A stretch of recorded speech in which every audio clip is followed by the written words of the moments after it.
Maharashtra today 24 news सत्य परिस्थितीचा सविस्तर आढावा। भीषण अपघातात 3 ठार, पती पत्नीसह चिमुकल्याचा मृत्यू। मुक्रमाबादेपासून हाकेच्या अंतरावर असलेल्या नांदेड बिदर राष्ट्रीय महामार्ग क्रमांक 161 वर बिहारीपूर जवळ दुचाकीचा भीषण अपघातात पती जागीच ठार झाले, तर 5 वर्षीय चिमुकल्याला उपचारासाठी घेऊन जात असताना रस्त्यात मृत्यू झाल्याची घटना गुरुवार दिनांक 23 मे रोजी दुपारी 3च्या दरम्यान घडली।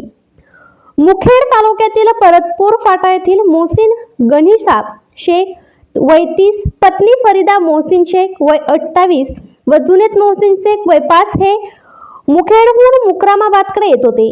दुपारी 3च्या सुमारास बिहारीपूर गावाजवळ रस्त्याच्या कडेला उभे असलेल्या ट्रॅक्टरला ट्रॉलीला दुचाकीची जब्बर धडक लागली। यात दुचाकीवरील पती पत्नी जागीच ठार झाले, तर 5 वर्षीय चिमुकला गंभीर जखमी झाला। त्यास उदगीर येथे उपचारासाठी घेऊन जात असताना रस्त्यात त्याचाही मृत्यू झाला। हा अपघात नेमका कसा घडला याचा शोध मुक्रामाबाद पोलीस घेत आहेत, तर घटनास्थळाला सहाय्यक पोलीस निरीक्षक बालचंद्र तिडके यांनी तात्काळ भेट देऊन पाहणी केली असता ट्रॅक्टरच्या ट्रॉलीला दुचाकीचा जबर धडक बसल्याने हा अपघात झाला असल्याची प्राथमिक अंदाज त्यांनी व्यक्त केला।